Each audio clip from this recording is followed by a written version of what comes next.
Guys இப்போ இந்த ட்ராமாவுடைய final பார்ட்டுக்கு முன்னாடி பார்க்க போகிறோம். அதுக்கு முன்னாடி உங்களுக்கு இந்த வீடியோ பிடிச்சிருக்கு அப்படின்னா எண்ட் ஆஃப் த வீடியோவில் ஒரு லைக் போடுங்க. ஸோ இப்போ ஸ்ட்ரெயிட்டாக ஸ்டோரியோவில் போகலாமா? இப்போ ஹீரோடைய அப்பாவை ஷூட் பண்ண போகிறேன்னு சொல்லிட்டு இந்த பக்கம் தனா கன்னோட நின்றுட்டுருக்காங்கல்ல. அப்போ நடுவில் ஹீரோவும் ஹீரோயினும் உள்ளே வந்துடுறாங்க. ஸோ அவரை வந்து விட்டுடு அப்படின்னு சொல்லி ஹீரோயின் கெஞ்சிட்ருக்கான். இவன் வந்து அவங்க 2 பேரையும் விலகி போக சொல்லிட்டு இருக்கானா.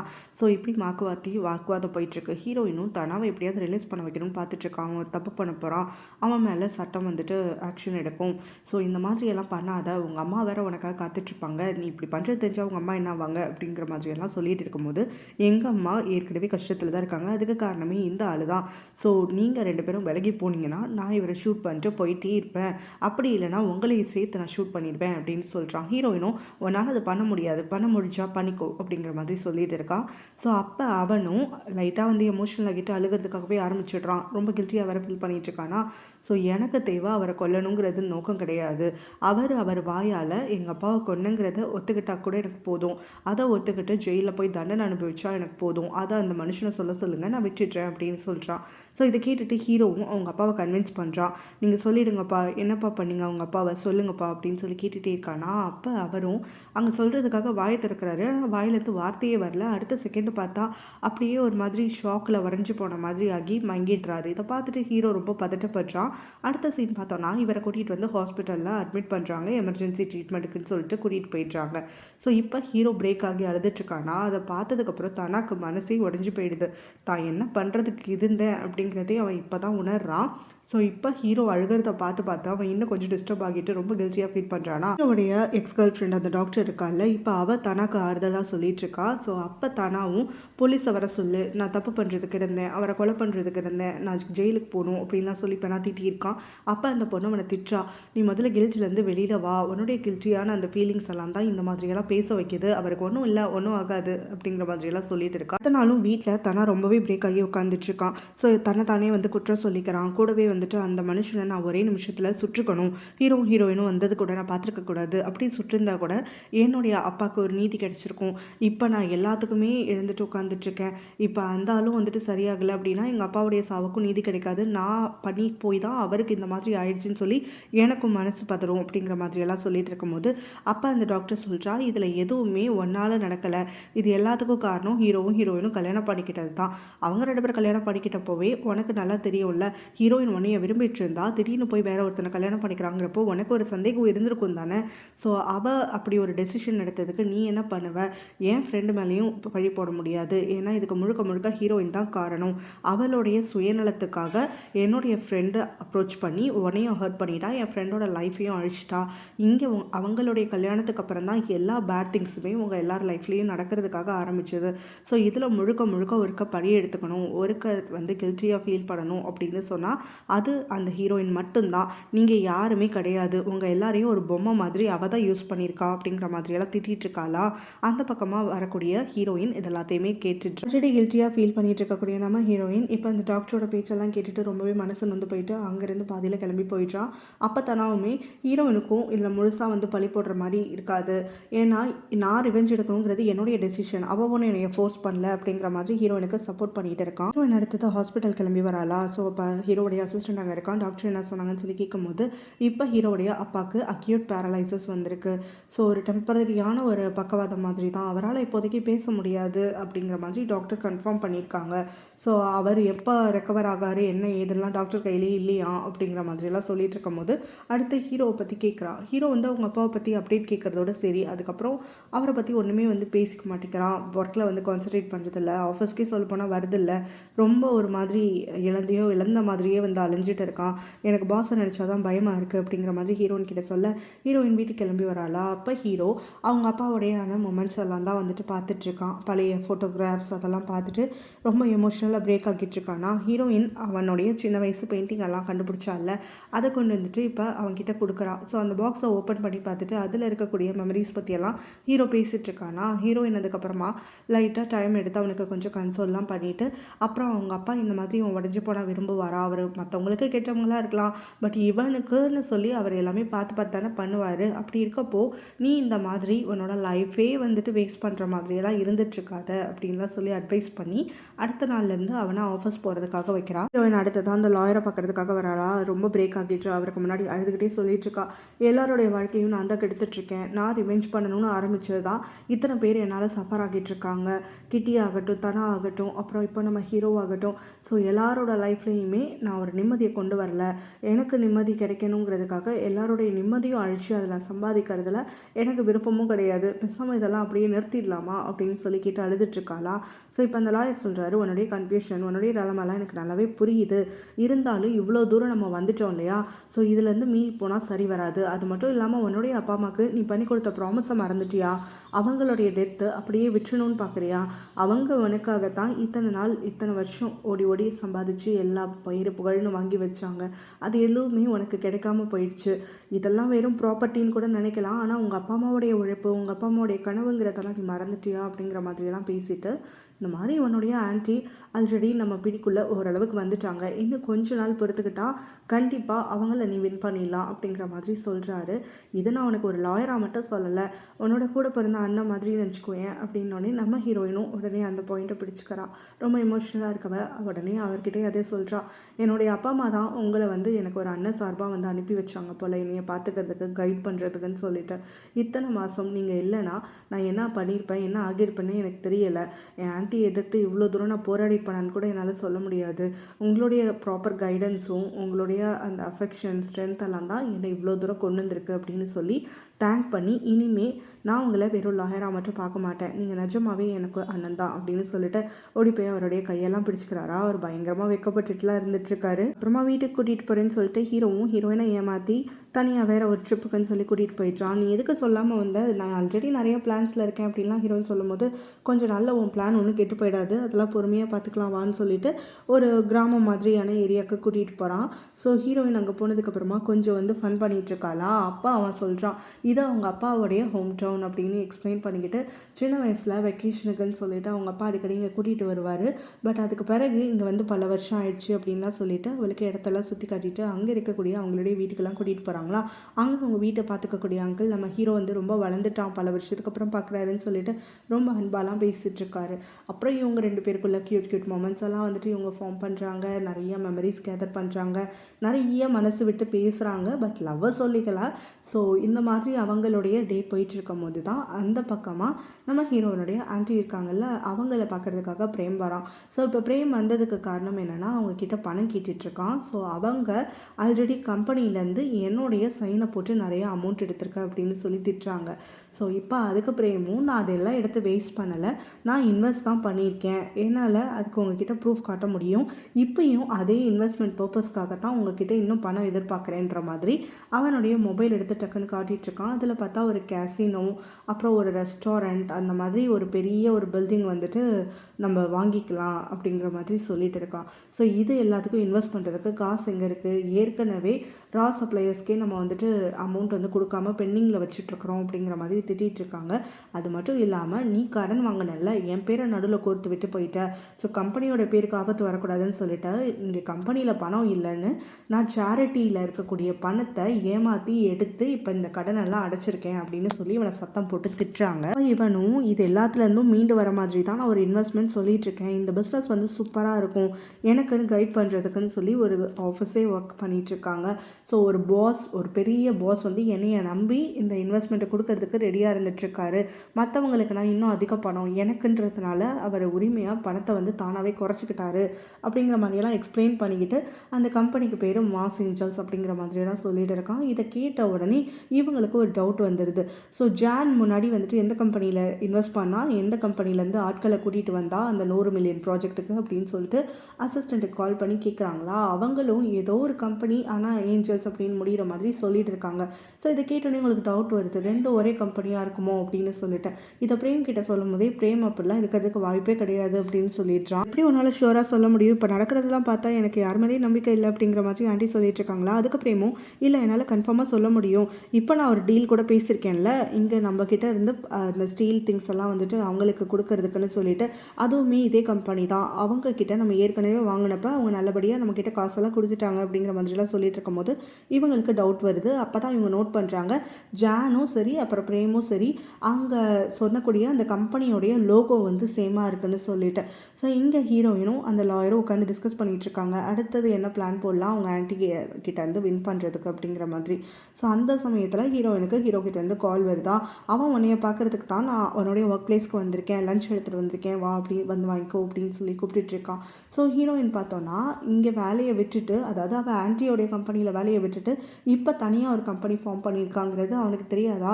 ஸோ இவன் ரொம்ப பதறா, அவனுக்கு உண்மை தெரிஞ்சிருமோன்னு சொல்லிட்டு. உடனே மீனா கிட்டேருந்தும் அப்போ தான் ஹீரோயினுக்கு கால் வருது, உன் ஹஸ்பண்ட் இங்கே வந்து நின்றுட்டுருக்கான் அப்படின்னு சொல்லிட்டு. ஸோ இவன் என்ன சொல்கிறான், மீனா கிட்ட சொல்லி ஏதாவது பண்ணி சமாளி அப்படிங்கிற மாதிரி சொல்லிடுறான். ஸோ மீனா அங்கே அவன்கிட்ட என்னென்னவோ பேசிகிட்டு இருக்கா. அதே சமயத்தில் தான் அந்த பக்கமாக இங்கே ஹீரோயினுடைய ஆன்டிக்கு வந்துட்டு கம்பெனியில் ஒரு பிரச்சனை வருது. ஷேர் ஹோல்டர்ஸ் நிறைய பேர் வந்திருக்காங்க, அப்புறம் வந்து கம்பெனியில் இருக்கக்கூடிய கிளைண்ட்ஸே வந்து நிறைய பேர் அவங்களுக்கான ப்ராடக்ட் வந்து சரியாக கிடைக்கலன்னு சொல்லிட்டு பணத்தை ரிட்டர்ன் பண்ண சொல்லி கேட்டு வந்திருக்காங்கன்னு சொல்லிட்டு. அப்போ அங்கே பிரேமும் ஆன்ட்டியும் உட்காந்து பேசிகிட்டு இருக்காங்க. அவங்க ரொம்ப வந்து கொந்தளிச்சிட்டு இருக்காங்களா அந்த ஆன்ட்டி. பிரேம் வந்து இப்போ இவங்க கிட்ட திரும்ப அந்த பணத்தை பற்றி தான் பேசிகிட்டு இருக்கான். ஸோ இந்த இடத்த வந்து அவங்களை எப்படியாவது வாங்க வைக்கணும், இவங்களை அமௌண்ட் வந்து இன்வெஸ்ட் பண்ண வைக்கணும்னு சொல்லிட்டு அந்த ஆன்ட்டியும் அப்போ தான் சொல்லிட்டு இருக்காங்க பிரேம் கிட்ட, இந்த ரெண்டு கம்பெனியும் ஒன்று எனக்கு தோணுது, ஸோ இவங்களை நம்புறதுக்கு எனக்கு விருப்பம் இல்லை அப்படின்லாம் சொல்லிட்டு. ஸோ அங்கே கரெக்டாக இங்கே கடங்காரங்கள்லாம் வந்து அதிகமாக ப்ரெஷர் கொடுக்குறாங்கன்னு சொல்லிட்டு அங்கே இருக்கக்கூடிய அந்த அசிஸ்டண்ட் வந்து ஆன்ட்டி கிட்ட சொல்லிட்டு போன உடனே ஜானுக்கு இந்த விஷயம்லாம் தெரியக்கூடாது அப்படின்னு சொல்லிட்டு இருக்காங்க. அப்போ தான் பிரேம் சொல்கிறான், இங்கே ஹீரோ வந்ததை நான் பார்த்தேன், பேசாமல் அவனே கூட ஜானை வந்து அனுப்பி விட்டுருங்க அப்படின்னு சொன்னோடனே அவங்க உடனே ஹீரோ கிட்ட வந்து, ஜானுக்கு உடம்பு சரியில்லாதவ, அவள் ரொம்ப சிக்காக இருக்கா, அவள் மென்டலி ரொம்ப இல்லா இருக்கா, எப்போ பாரு சூசைடல் தாட்ஸோடவே அழிஞ்சிட்ருக்கா, அவளுக்கான ட்ரீட்மெண்ட்டில் அவள் கான்சன்ட்ரேட் பண்ணுற மாதிரியும் இல்லை, மெடிசன் கூட முடிஞ்சு போயிடுச்சு, போய் வாங்க மாட்டேங்கிறா, தயவு செஞ்சு நீ அவளை ஒரு செக்கப் கூட்டிகிட்டு போறியா அப்படின்னு. உடனே ஹீரோ ரொம்ப சாஃப்ட் ஹார்ட்டடாக இருந்துட்டு ஜானுக்காக பரிதாபப்பட்டு, நீங்கள் ஒன்றும் கவலைப்படாதீங்க நான் கூட்டிகிட்டு போகிறேன்னு சொல்லிட்டு ஜானை ஹாஸ்பிட்டலுக்கு கூட்டிகிட்டு வந்துடுறான். நாங்கள் வந்த உடனே ஹீரோ கிட்ட கேட்குறா, நீ எப்படி கரெக்டாக வந்துட்டு என்னை ஹாஸ்பிட்டல் கூட்டிகிட்டு வந்த அப்படின்னு சொல்லிட்டு. உங்கள் அம்மா தான் கூட்டிகிட்டு போக சொன்னாங்க அப்படிங்கிற மாதிரி ஹீரோ சொல்கிறானா. உடனே ஜானுக்கு முகமே தொங்கி போயிடுது. அப்போ எங்கள் அம்மா சொன்னாங்கன்னு சொல்லிட்டு தான் நீ கூட்டிகிட்டு வந்தியா அப்படின்னு சொல்லி கேட்கோனே, அது மட்டும் இல்லை எனக்குமே உன் மேலே அக்கறை இருக்குது, நீ மெடிசன்ஸ் எல்லாம் கரெக்டாக எடுத்துக்கிட்டா தானே உங்கள் அம்மா சொன்ன மாதிரி சரியாக முடியும் அப்படிங்கிற மாதிரிலாம் பேசிகிட்டு இருக்கானா. ஸோ இதனால் ஜானுக்கு வந்துட்டு ரொம்பவே கடுப்பாகிடுது. அங்கே ஹீரோ கிட்டேருந்து அவள் வெளியில் வராளா, அந்த சமயத்தில் அவள் யோசிச்சு பார்க்குறா, அவளோட சின்ன வயசுலேருந்தே அவள் ஒரு மார்க் குறைஞ்சிட்டா அவங்க அம்மா வந்து உடனே உனக்கு உடம்பு சரியில்லை, நீ சிக்கா இருக்க, டாக்டர்கிட்ட போன்னு சொல்லி அடிப்பாங்க. அதுக்கப்புறம் ஹீரோயினோட கம்பேர் பண்ணி ஹீரோயின் எதுலையாவது வின் பண்ணிட்டா, இல்லை இவள் வந்து ஹீரோயினை விட கம்மியாக இருக்கா அப்படின்னா அந்த சமயத்துலேயும் ஜானை அடித்து நீ போய் இந்த மெடிசன் சாப்பிட அந்த மெடிசன் சாப்பிடுன்னு சொல்லி இவளை போட்டு டார்ச்சர் பண்ணிட்டே இருப்பாங்களா.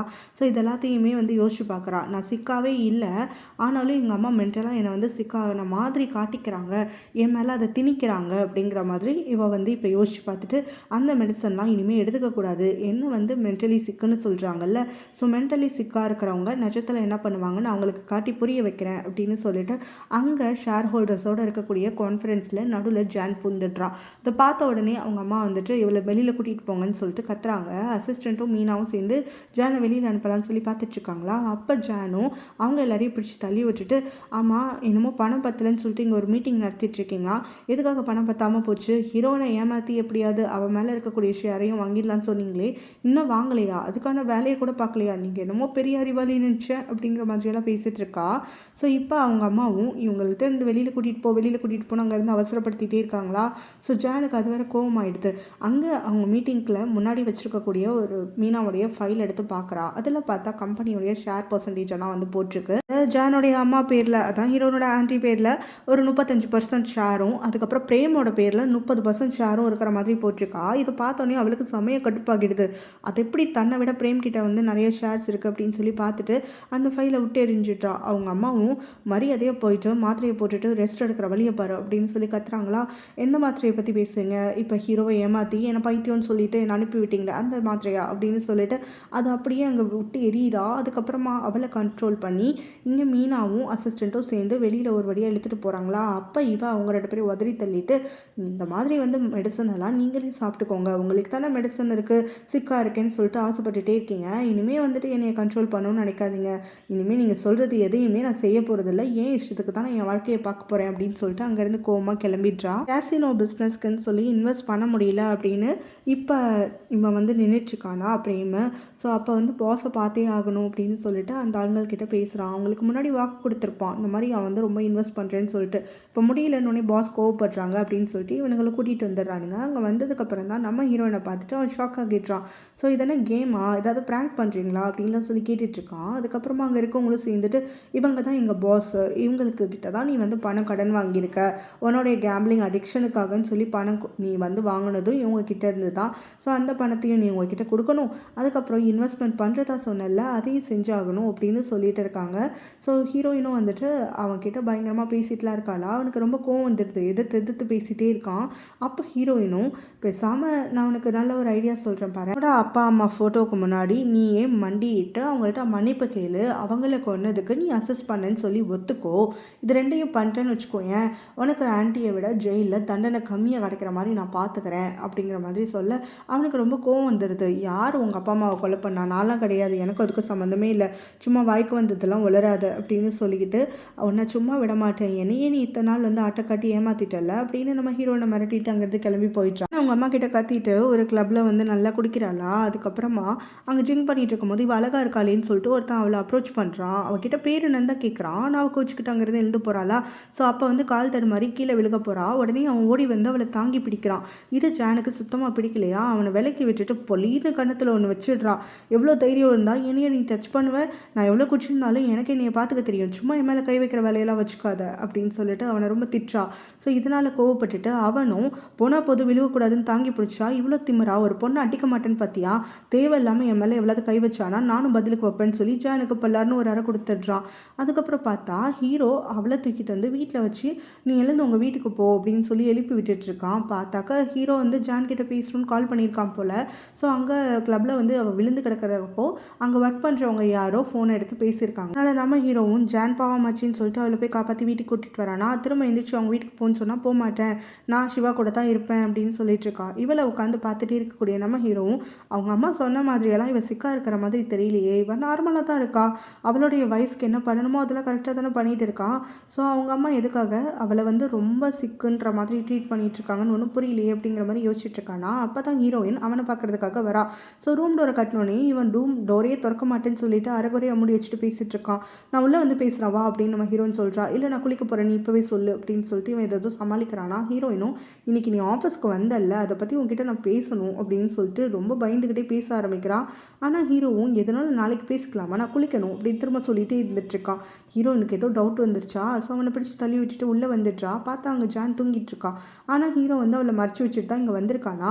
கொஞ்ச நேரத்தில் ஹீரோயினும் அங்கே வந்து ஆஃபீஸில் நான் இப்போ ஒர்க் பண்ணுறதில்ல ஏன்னா அப்படின்னு ஆரம்பிச்சுட்டு இருக்கும் போதே இங்கே ஜான் வந்துட்டு டக்குன்னு எழுந்து நம்ம ஹீரோவை ஹக் பண்ணிக்கிறா. நீ எங்கே போன, என்னை விட்டு போகக்கூடாதுன்னு சொன்னல, என் பக்கத்தில் நீ படுத்திருக்கவே இல்லை அப்படின்னு சொல்லிட்டு கட்டி பிடிச்சிக்கிறா. ஸோ இதை பார்த்தோன்னே ஹீரோயினுக்கு பயங்கர ஷாக்கு, கோவம் வேற. ஸோ நம்ம ஹீரோவை அப்படியே பார்த்து முறைச்சிட்டு இருக்கும்போது ஹீரோவும் நீ நினைக்கிற மாதிரியெல்லாம் எதுவுமே கிடையாது, ஆக்சுவலாக வந்து இவ கீழே விழுந்து கிடந்தாளா, என்ன பண்ணுறதுன்னு தெரியல, அவளை காப்பாற்றுறதுக்காகத்தான் கிளப்பில் நீங்கள் கூட்டிகிட்டு வந்தேன் அப்படின்னு சொல்கிறான். சரி கூட்டிகிட்டு வந்த, எதுக்காக உன்னுடைய ரூமில் இவளை தங்க வச்சிருக்க அப்படின்னு சொல்லிட்டு நம்ம ஹீரோயின் கேட்கும்போது இவளை நான் ரூம்க்கே கூட்டிகிட்டு வரல, ஆக்சுவலாக நான் இவளை லிவிங் ரூமில் தான் படுக்க வச்சேன், நான் எழுந்து இங்கே ட்ரெஸ் சேஞ்ச் பண்ணலான்னு வந்தேன், நான் என் பின்னாடியே வந்துட்டா, இப்போ போக மாட்டேன்ட்டு உட்காந்துருக்கா அப்படிங்கிற மாதிரிலாம் சொல்லிட்டு இருக்கும்போது ஹீரோயின் ரொம்பவே கோவப்படுறா. அங்கே ஜானும் ஏய் என்ன ரெண்டு பேரும் பேசிகிட்டு இருக்கீங்க, எனக்கு தூக்கம் வருதுன்னு முடங்கிட்டே இருந்துட்டுருக்காளா. ஹீரோவும் சும்மாருன்னு ஜானை பிடிச்சி தள்ளி விடுறான். அவளோ நகரவே மாட்டேன்னு சொல்லிட்டு ஹீரோவை மேலே உடம்பு மாதிரி ஒட்டிகிட்டு இருக்கான். ஸோ இதெல்லாம் பார்த்துட்டு ஹீரோயின் அங்கேருந்து கிளம்புறேன்னு சொல்லிட்டு போகும்போது ஹீரோ அவளை விட மாட்டேங்கிறான். நீ இங்கே இரு, எங்கேயும் போகாத, எனக்கு எந்த தப்பான இன்டென்ஷனும் இல்லைங்கிறது நீ இங்கேருந்து பார்த்தா தானே தெரிஞ்சுக்கும் அப்படிங்கிற மாதிரிலாம் நம்ம ஹீரோயின் கிட்ட சொல்லிட்டு இருக்கானா. ஸோ அதுக்கப்புறம் இங்கே ஜான் வந்து கொஞ்சம் கண் விழிக்கிறா. அதுக்கப்புறம் ஹீரோயினை பார்த்த உடனே வெளுத்து உட்கார வச்சுக்கிறாளா. ஹீரோயினும் சரி பரவாயில்ல, ஹீரோ எஸ்கேப் ஆகிட்டா போகுதும் அப்படின்னு சொல்லிட்டு ஜான் கிட்ட உட்காந்து பேசிட்டு இருக்கா பொறுமையாக. அப்போ ஜானும் டக்குன்னு நம்ம ஹீரோயினை பார்த்து அப்படியே அப்சர்வ் பண்ணிகிட்டே இருந்துட்டு நீ ஏன் மேக்கப்பே போடல, மேக்கப் போட்டால் தான் அழகாக இருப்ப தெரியுமா அப்படின்னு சொல்லிட்டு என்கிட்ட மேக்கப் ஐட்டம்ஸ் எல்லாம் இருக்குது வெயிட் பண்ணு அப்படின்னு சொல்லி அவள் பேக்கில் இருந்து ஒரு லிப்ஸ்டிக் எடுத்து நம்ம ஹீரோயினுக்கு போட்டு விட்டுறேங்கிறா. ஹீரோயினும் இவள் பார்க்குற பார்வையே சரியில்லை, எஸ்கேப் ஆகிடணும்னு சொல்லிட்டு அங்கேருந்து ஓட முயற்சி பண்ணுறாளா. ஜான் விடவே மாட்டேன்னு சொல்லி அவளை இழுத்து வச்சு அவளுக்கு உதட்டுக்கு லிப்ஸ்டிக் போடுறேன்னு சொல்லி அவள் வாயை சுற்றி ஃபுல்லாக நல்லா நல்லா அப்பப்போன்னு அப்பி விட்டுட்டு, இப்போ தான் நீ அழகாக இருக்க தெரியுமா, இந்த கலர் உனக்கு நல்லா சூட் ஆகுது அப்படின்லாம் ஜான் ரசிச்சிட்டு இருக்கா. அங்கேருந்து எட்டி பார்த்துட்டு ஹீரோவும் ரொம்ப வந்துட்டு சிரிப்பு அடக்கிட்டு இருக்கான். அடுத்தது உனக்கு ஹேர் ஸ்டைல் பண்ணி விடுறேன்னு சொல்லி ஆல்ரெடி நல்லா இருக்க நம்ம ஹீரோயினோட முடியை கண்ணா பின்னா நிலத்து விட்டுட்டு, இந்த ஹேர் ஸ்டைலும் இந்த ஃபேஸும் சூப்பராக இருக்குது, ஆனால் உன் ட்ரெஸ்ஸு நல்லா இல்லை, இரு நான் ட்ரெஸ்ஸை கழட்டி விடுறேன்னு சொல்லிட்டு நம்ம ஹீரோயினுடைய ஷர்ட் பட்டனில் கையை வைக்க, ஹீரோயினும் கையை வச்சா வெட்டிடுவேன், இதுக்கும் மேலே உனக்கு பொறுமை கிடையாது அப்படின்னு சொல்கிறாலாம். அப்போ தான் ஜான் சொல்லிட்டு இருக்கா, நீ தானே சின்ன வயசில் எனக்கு மேக்கப் போட சொல்லி கொடுத்த, உன் மேலே போட்டு தானே நான் அதெல்லாம் கற்றுக்கிட்டேன், நம்ம 2 பேரும் எவ்வளோ ஜாலியாக இருந்தோம், ரொம்ப நாளுக்கு அப்புறம் இப்போ தான் உனக்கு மேக்கப் போடுறேன், எனக்கு ரொம்ப பிடிச்சிருக்கு தெரியுமா அப்படின்லாம் சொல்லிக்கிட்டு அந்த பழைய மெமரிஸ் எல்லாம் யோசிச்சுக்கிட்டே அப்படியே ஹீரோயின் மேலே ஃப்ளாட் ஆகிடுறா. ஹீரோயினும் இவளை வந்துட்டு அப்படியே தூக்கி வச்சுட்டு இருக்கும் போது தான் ஹீரோ சிரிப்படிக்கிறத பார்த்துட்டு இருக்காளா. அதுக்கப்புறம் தான் மொபைல் எடுத்து செல்ஃபி கேமான் பண்ணிவிட்டு அவன் முகம் எந்த லட்சணத்தில் இருக்குன்னே பார்த்துட்டு, ஐயோ இந்த ஜான் இப்படி பண்ணிட்டு இருக்காளே, இவன் மட்டும் நல்லா இருந்தா நான் இவளை சும்மாவே விட்டுருக்க மாட்டேன் அப்படின்னு வேற முடங்கிட்டு இருக்கா. அதுக்கப்புறமா இவங்க 2 பேரும் சேர்ந்து ஒரு வழியாக அடம் பிடிக்கிற ஜானை கொண்டு வந்து எடுத்து படுக்க வைக்கிறாங்களா. அவள் தூங்கட்டும்னு சொல்லிட்டு இவங்க 2 பேரும் வேறு ரூமுக்கு போயிடலான்னு பார்க்குறாங்க. அப்போ ஜானும் ஹீரோவை டக்குன்னு எடுத்து மேலே போட்டுக்கிட்டு, நான் இவனை விட மாட்டேன், நீ எங்கேயும் போகக்கூடாது சிவா, என் கூட தான் இருக்கணும்னு சொல்லி அவனை கட்டி பிடிச்சிக்கிறான். அவனும் விளக்கி பார்க்குறான், விளங்குற மாதிரி தெரியலையா, கூடவே வந்துட்டுருக்காளா. ஹீரோயினுக்கு அதனால செம கடுப்பாகிடுது. அவன் அங்கேருந்து எஸ்கேப் ஆகலான்னு பார்க்கும்போது ஹீரோ விட மாட்டேன்னு ஹீரோயினையும் சேர்த்து இழுத்து படுக்க வச்சுக்கிறான். பார்த்தா ஹீரோ மேலே கையை போடுறது காலை போடுறதெல்லாம் இருந்துட்டுருக்கான். ஹீரோவும் தூங்கிட்டு இருக்கான்னு சொல்லிட்டு நம்ம ஹீரோயின் அப்பப்போ பொசசிவ் ஆகிட்டு ஜானை பிடிச்சி தள்ளி விட்டுட்டே இருக்காளா. அவள் எத்தனை முறை ஜானை பிடிச்சி தள்ளி விட்டாலும் சரி, ஒரு முறை அவள் திரும்பி பார்க்கும்போதும் ஜான் நம்ம ஹீரோ மேலே தான் காலு கையெல்லாம் போட்டு டைட்டாக கட்டி பிடிச்சிட்டு படுத்துட்டு இருக்காளா. இதை பார்த்து ஹீரோயினுக்கு செம காண்டாகிடுது. ஸோ ஜானை பிடிச்சி ஒரு உருட்டிட்டு இருக்கிறதுலே ஒரு பெரிய பில்லோ ஒன்று எடுத்து ஜானுக்கும் ஹீரோக்கும் நடுவில் வேற போட்டு வச்சிடுறா. அதுக்கப்புறம் ஜானும் வந்து அதான் சிவான்னு நினச்சிக்கிட்டு, சிவா இங்கே தான் இருக்கியா அப்படின்னு சொல்லி கட்டி பிடிச்சிக்கிட்டே தூங்கிட்டு இருக்கும் போது நம்ம ஹீரோயினும் இனிமேல் தொல்லை விட்டுச்சு அப்படிங்கிற மாதிரி முணங்கிக்கிட்டே வந்து திரும்ப தூங்குறதுக்காக ஆரம்பிக்க, நம்ம ஹீரோ அவனுடைய ஆக்ஷனை கழிச்சிட்டு அப்படியே ஹீரோயினை டைட்டாக ஹக் பண்ணிக்கிட்டு, நீ என் ஒய்ஃப் ஜலஸுங்கிறதெல்லாம் இப்போ தான் எனக்கு தெரியுது, ஆனால் எவ்வளோ க்யூட்டாக இருக்க தெரியுமா நீ இந்த மாதிரிலாம் பண்ணும்போது அப்படிங்கிற மாதிரி கொஞ்சிட்டு இருக்கான். ஸோ அடுத்ததாக இங்கே நம்ம பிரேம் இருக்கான்ல, கடனை கொடுக்காம எஸ்கேப் ஆக பார்க்குறான் அப்படின்னு சொல்லிட்டு ஆட்கள்லாம் சேர்ந்து அவனை கட்டாயப்படுத்தி பாஸ் கிட்ட கூட்டிகிட்டு வராங்க. ஸோ அங்கே யாருன்னா நம்ம ஹீரோயினுடைய அந்த லாயர் தான் பாஸ்ன்னு சொல்லிட்டு இருக்காங்க. பிரேமுக்கு அவரை பார்த்த உடனே யாருன்னு தெரியுதா, ஏன்னா அவர் வந்து முன்னாடி அந்த ஆன்டி கூட பேசியிருப்பான்ல. ஸோ ஒரு லாயர்கிட்ட இந்த மாதிரி அவங்க கொலை பண்ண ரெக்கார்ட்ஸ் எல்லாம் இருக்குது, சொத்தை வந்து மாற்றி எழுதுன அந்த ரெக்கார்டும் இருக்குது அப்படிங்கிற மாதிரி இருக்குல்ல. ஸோ அப்போ வந்து இவன் இன்வெஸ்டிகேட் பண்ணியிருப்பான் அந்த லாயரை பற்றி. இவர் வந்து ஒரு நியாயத்துக்காக போராடுற லாயர் தான், பட் நியாயத்துக்காக இவர் இல்லீகலாக வந்துட்டு எவிடன்ஸ் எல்லாம் கேதர் பண்ணுவார், இவர் ஒரு கட்ட பஞ்சாயத்துக்காரர் மாதிரி அப்படிங்கிற மாதிரி எல்லாம் சொல்லி வச்சுருப்பாங்களா. ஸோ இவன் வந்து பயந்துகிட்டே இருப்பான். அந்த சமயத்தில் தான் கரெக்டாக அந்த லாயர் வரும்போது வேற பிளட்டெல்லாம் வந்துட்டு ஷர்ட்டில் ஊற்றிட்டு வந்திருப்பாரா. ஸோ அதை பார்த்தோன்னே அவன் பயந்து நடுங்கிட்டு இருப்பான். ஸோ அடுத்த சீன் பார்த்தோன்னா, காலையில் அந்த பிரேமுடைய அக்கா அந்த நல்ல ஆண்டி இருக்காங்கல்ல, அவங்க வந்து ஷாப்பிங் போயிட்டு வரும்போது பார்த்தா அங்கே ஜான் வந்து வீட்டு வாசலில் கிடக்கிறா. ஸோ அவங்க தூக்கி விடும் போது அவளும், சீச்சி நீ டர்ட்டியானவ, ஒரு வேலைக்காரிலாம் என்னை தொடக்கூடாதுன்னு சொல்லிட்டு ரொம்ப சீன் போட்டுட்ருக்காளா. அதை பார்த்துட்டு இவங்க கோவப்படுறாங்க, இங்கே நான் டர்ட்டியா நீ டர்ட்டியா, நீ தான் இந்த மாதிரி வந்துட்டு ரோட்டில் தரையிலலாம் படுத்து உருண்டுட்டு கிடக்கிற, நீ என்னையே போய் டர்ட்டின்னு சொல்கிறியா அப்படின்னு சொல்லி கேட்டுட்டு அவளை ரூமுக்கு கூட்டிகிட்டு போகிறேன்றாங்க. அவள் விடமாட்டேன்னு ரொம்ப பண்ணிகிட்ருக்காளா. அப்போ ஜானுடைய அம்மா வேலைக்காரங்க அங்கே வந்துடுறாங்க. ஸோ இந்த ஆண்டி வேணும்னே ஜானை எடுத்து கொடுமைப்படுத்துகிறாங்க அப்படின்னு நினச்சிக்கிட்டு அந்த ஆண்டியை போட்டு இதுங்க 2 சேர்ந்து அடிக்கிறதுக்காக ஆரம்பிச்சிடுறாங்க. இங்கே இப்படி வேலைக்காரங்களுக்கு நடுவில் சண்டை போயிட்டே இருக்கா. அப்போ ஜான் அங்கே எழுந்து கூட நிற்க முடியாத அளவுக்கு போராடிட்டு இருக்கான். அங்கே வரக்கூடிய ஜானுடைய அம்மாவும் தேவையில்லாமல் சண்டை போடாதீங்க, இங்கேருந்து கிளம்புங்க அப்படின்னு சொல்லி திட்டி அனுப்புகிறாங்களா. அப்போ பிரேமோட அக்கா சும்மா இல்லாமல், அம்மாவை மாதிரி தானே பொண்ணு இருப்பா, கண்ணு மூணு தெரியாமல் குடிச்சிட்டு என்ன வேலையெல்லாம் பண்ணிகிட்டு இருக்கா பாரு, எல்லாம் அசிங்கம், என் தலை எழுத்து, ஹீரோயினுக்காக நான் எப்படியும் எல்லாத்தையும் அட்ஜஸ்ட் பண்ணி தான் ஆகணும் அப்படிங்கிற மாதிரிலாம் சொல்லிட்டு இருக்கிறதுனால அங்கே ஹீரோனோட ஆண்டிக்கு ரொம்பவே கோவம் வந்துடுது. லாயரை பார்க்கறதுக்காக வந்திருக்கான்ல பிரேம், அவன் பயந்து நடுங்கிட்டு இருக்கான் அவரை பார்த்ததுலேருந்து. ஸோ இப்போ வந்து அவரும் யாரோ ஒரு ஆட்களை போட்டு அடித்து அவங்களுடைய ரத்தத்தொல்லாம் வந்த மாதிரி தான் வந்து உட்காந்துட்ருக்காரா. ஸோ இதை பார்த்துட்டு பிரேம் வந்து அங்கே பதறிட்டே அவர்கிட்ட பயந்து பேசிகிட்டு இருக்கான். எனக்கு இன்னும் கொஞ்சம் டைம் வேணும், இப்போ என்கிட்ட காசு இல்லை அப்படிங்கிற மாதிரிலாம் சொல்லிட்டு இருக்கும் போது, காசு இல்லைன்னா என்ன, உங்ககிட்ட தான் ஷேர்ஸ் இருக்குல்ல, கம்பெனியோட ஷேர்ஸ், அதை வந்து எழுதி கொடு அப்படின்னு சொல்லிட்டு கேட்குறாரு. அது என்னால் கொடுக்க முடியாது, அது எனக்கு மட்டும் சொந்தமானது இல்லை அப்படிங்கிற மாதிரியெல்லாம் அவன் சொல்லிட்டு இருக்கானா. ஸோ அதை கொடுக்கல கொடுக்கல அப்படின்னா அப்புறம் உனக்கு வந்து பிரச்சனையாயிடும், நான் இல்லைனா உன்னைய அந்த ரெட் ரூமுக்கு தான் கூட்டிகிட்டு போக வேண்டியது இருக்கும் அப்படிங்கிற மாதிரியெல்லாம் இவர் ஏதோ சொல்லிட்டு இருந்தோடனே அவன் ரொம்ப பயந்து போயிட்டான்.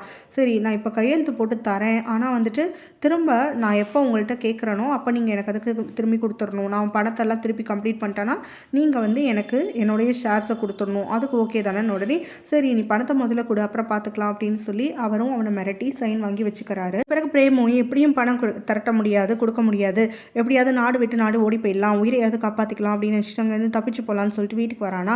ஸோ அவனுடைய பாஸ்போர்ட்டை உளுந்து தேடிட்டு இருக்கான். கூடவே அவங்க அக்கா கிட்ட பணம் ஏதாவது இருக்கா என்ன ஏதுன்னு சொல்லி கேட்டுட்டு இருக்கானா. அப்பா அவங்க அக்கா வந்து திட்டிட்டு இருக்காங்க, சேர்வாரோட சேரணும், நீ வந்து கண்ணவங்களோட சேர்ந்துக்கிட்டு இப்போ பிரச்சனையில் மாட்டிக்கிட்டு ஊரை விட்டு ஓடி போகிறதுலே குறியா இருந்துட்டுருக்கியான்னு சொல்லி திட்டிட்டு இருக்காங்களா. அப்போ பார்த்தாக்கா கரெக்டாக பாஸ்போர்ட் என்கிட்ட தான் இருக்குன்னு சொல்லிட்டு அங்கே ஹீரோனோட ஆண்டி வந்து நிற்கிறாங்க.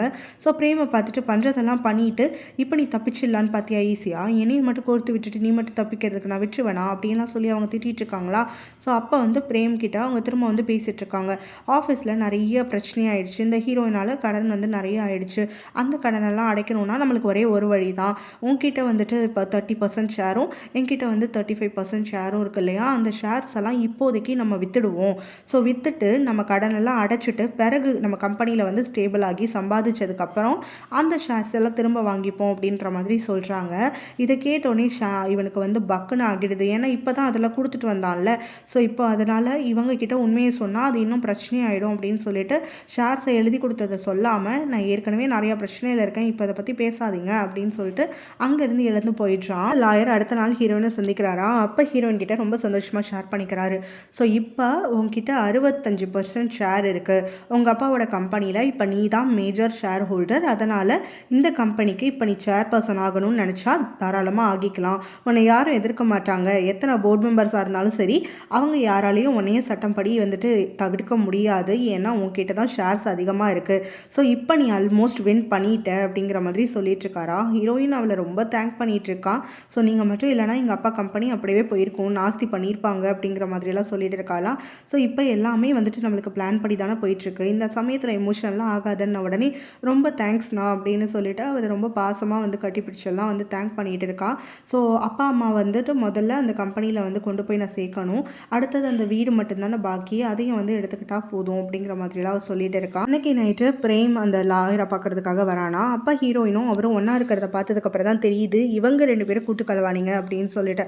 ஸோ இப்போ என்ன பண்ணுறான்னா, இவங்க 2 பேரையும் சும்மா விட மாட்டேன், என்னையை வந்து ஆரம்பத்துலேருந்தே 2 பேரும் சேர்ந்து தான் ஏமாற்றிருக்காங்க, நான் திரும்ப திரும்ப ஏமாறுற முட்டாள் கிடையாது, ஆனால் என்னையை வந்து முட்டாளாக்கி கேம் விளாண்டுருக்காங்க, ஸோ இதை நான் ஏற்றுக்க மாட்டேன் அப்படின்னு சொல்லிட்டு அங்கேருந்து பார்த்துக்கிட்டே முணங்கிட்டே இருந்துட்டுருக்கானா. இங்கே ஹீரோயினும் ஹீரோ வருவான் கூப்பிடுறதுக்கு அப்படின்னு சொல்லிட்டு தான் உட்காந்துட்ருக்கா, அவளுக்கு கம்பெனி கொடுக்கறதுக்காகன்னு சொல்லிட்டு இப்போலும் கூட இருந்துட்டுருக்காரு. ஸோ அப்போ ஹீரோ நல்லா பார்த்துக்கிறானா, என்ன ஏதுன்னு சொல்லி கேட்கும்போது அவளும் அவனோட ஆட்டம் அப்பப்போ அடங்காது, ரொம்ப படுத்தி எடுப்பான் கேர் பண்ணிக்கிறேங்கிற பேரில் அப்படிங்கிற மாதிரியெல்லாம் சொல்லிட்டு இருக்கும்போது அவர் டீஸ் பண்ணுறாரு. ஸோ அப்போ ஹீரோ வந்து கரெக்டாக அவளை பிக் பண்ணுறதுக்கு வரானா. அவன் இதுக்கு முன்னாடி அந்த லாயரை பார்த்ததே கிடையாது. ஸோ இப்போ வந்து ஹீரோயின் அவங்க 2 பேருக்கு அறிமுகப்படுத்தி வைக்கிறா. என் லைஃப்பில் ரொம்ப இம்பார்ட்டண்ட்டான பர்சன் இவர் எனக்கு ஒரு கார்டியன் ஏஞ்சல் மாதிரி, என்னோட அண்ணா மாதிரி அப்படின்னு சொல்லிட்டு எனக்கு கொஞ்ச நாளாக வந்துட்டு இவர் தான் கைட் பண்ணிகிட்டு இருந்தார், உங்ககிட்ட எல்லா விஷயமும் சொல்கிறேன் போக போக அப்படிங்கிற மாதிரி சொல்லிட்டு இருக்கான். ஹீரோவுமே சாரி எனக்கு உங்களை பற்றி இது வரைக்கும் எதுவும் சொல்லலை, பட் இவ்வளோ தூரம் நம்பிக்கையாக பேசுகிறான்னா எனக்கும் வந்துட்டு நீங்கள் இஷ்டமான ஒரு நபர் தான் அப்படிங்கிற மாதிரிலாம் சொல்லிட்டு இருக்கும்போது, நீங்கள் அவளை நல்லா பார்த்துக்கிட்டிங்கனாவே எனக்கு போதும், நான் எந்த பிரச்சனையும் இல்லாமல் விலகிடுவான்ப்பா, இவன் எனக்கு ஒரு குட்டி தங்கச்சி மாதிரி ஆகிட்டா கொஞ்ச நாள்லையே, ஸோ இவளை நல்லா கேர் பண்ணி பார்த்துக்கோங்க, அதுக்கப்புறமா உங்களுக்கும் எந்த பிரச்சனையும் இருக்காது அப்படிங்கிற மாதிரியெல்லாம் நம்ம ஹீரோக்கு லைட்டாக ஒரு வார்னிங் எல்லாம் கொடுத்துட்ருக்காரா. ஸோ அப்போ ஹீரோவும் கார் எடுத்துகிட்டு வரேன் நீங்களும் வாங்க அப்படின்னு சொல்லிட்டு ஹீரோயினை கூப்பிட்டோன்னே, இல்லை இன்னைக்கு ஹீரோயினுக்கு ஒரு நல்ல விஷயம் நடந்திருக்கு, நம்ம செலிப்ரேட் பண்ணணும் அப்படின்னு சொல்லி அந்த லாயர் சொல்லிட்டு இருக்காரு. சரி நீங்கள் 2 பேருமே வாங்க அப்படின்னு சொல்லிட்டு நம்ம ஹீரோ வந்து கார் எடுக்கிறதுக்காக அந்த பக்கம் திரும்புகிறான். இவங்க 2 பேரும் அவங்களுடைய திங்ஸ் எல்லாம் எடுக்கலாம்னு சொல்லிட்டு திரும்புகிறாங்களா. அப்போ இங்கே கரெக்டாக பிரேம் வந்து ஷூட் பண்ணுறான். ஸோ ஹீரோயினுடைய முகத்தில் ரத்தமெல்லாம் தெரிக்குது. ஹீரோயின் அப்படியே ஷாக் ஆகிடுறா. ஸோ அதுக்கப்புறம் தான் கீழே குனிஞ்சு பார்க்குறாளா. பார்த்தா அந்த லாயரை ஷூட் பண்ணியிருக்கான். ஆக்சுவலாக அவன் ஷூட் பண்ண வந்தது ஹீரோயினை, பட் மாற்றி சுட்டுட்டான். ஸோ இப்போ அந்த லாயர் வந்துட்டு ஹீரோயினுடைய மடியில் இறந்து கிடக்கிறாரா. அப்படி அழுகிறத பார்த்துட்டு நம்ம ஹீரோவால் பொறுத்துக்கவே முடியல. இப்போ தான் ஹீரோ வந்துட்டு அந்த பர்சனை அவள் எவ்வளோ வேல்யூ பண்ணுறாங்கிறதே அவன் புரிஞ்சுக்க இவன் போட்டு அங்கே அந்த லாயருடைய ஆட்கள் எல்லாம் வந்து பிடிக்கிறதுக்கு வராங்களா. பிரேம் அவங்க எல்லாரையும் பிடிச்சி தள்ளி விட்டுட்டு எஸ்கேப் ஆகுறான். அதை பார்த்துட்டு ஹீரோ ஓடி போயிட்டு பிரேம் கூட சண்டை போட்டுட்ருக்கானா. அப்போ அவன்கிட்ட இருக்கக்கூடிய கன் வந்து ஹீரோ பிடுங்கி போட்டுடுறான். பட் அவன் பாக்கெட்டில் இருக்க கத்தி எடுத்து இப்போ அதை வச்சு சண்டை போடுறதுக்காக ஹீரோ கிட்ட வரும்போது ஹீரோ வந்து தன்னை காப்பாற்றிக்கிறதுக்காக அந்த கத்தியை அவன் கையிலேருந்து தள்ளி விடுறதுக்காக புஷ் பண்ணுறானா, அப்போ அதே கத்தி பிரேமோட கையாலேயே அவன் முகத்திலே வந்து கீழ்ச்சிடுது. ஸோ இப்போ அவன் அலறி துடிச்சிட்டு இருக்கிறத நம்ம ஹீரோ பார்க்கும்போது ஷாக் ஆகிடுறான். அதை யூஸ் பண்ணிட்டு பிரேம் அங்கேருந்து எஸ்கேப் ஆகிடுறான். இங்கே ஹீரோயினும் வந்துட்டு தனக்கு கொஞ்ச நாள் தான் இப்போ பழகினாலும் இப்போ தனக்கான ஒரு ஆள், தனக்கான ஒரு ஃபேமிலின்னு நினச்சிருக்கக்கூடியவரும் இறந்துட்டாரேன்னு சொல்லிட்டு ரொம்பவே பிரேக் ஆகி அழுதுட்ருக்காளாம். ஹீரோ வந்து ஆம்புலன்ஸ்க்கு கூப்பிடுறான். இருந்தாலும் வந்துட்டு அவரை காப்பாற்ற முடியாதுங்கிறது அவனுக்கே அப்பட்டமாக தெரியுது. ஸோ எதுக்கும் ஒரு ஹோப்போட கூப்பிடுவோன்னு சொல்லிட்டு இன்வைட் பண்ணுறான். அதுக்கு அடுத்தது நாள் பார்த்தோன்னா இவருக்கான ஃபியூனரல் நடந்துட்டுருக்கான். அப்போ ஹீரோயின் ரொம்பவே பிரேக் ஆகிடுறா. பித்து பிடிச்ச போன மாதிரி இருந்துட்டுருக்கா. அப்பா அம்மாக்கு அப்புறம் என்ன கைட் பண்ணுறதுக்கு இவர் ஒருத்தர் தான் இருந்தார். இப்போ இவருமே இல்லைனா நான் அடுத்த ஸ்டெப்பு எங்கே எடுத்து வைக்கணும், நான் என்ன பண்ணணும், எனக்கு ஒன்றுமே தெரியல, கண்ணை கட்டி காட்டில் விட்ட மாதிரி இருக்குது, எனக்கு யார் இனிமே அப்படிங்கிற மாதிரி வந்து தனக்குள்ளேயே புலம்பிட்டு இருக்கா.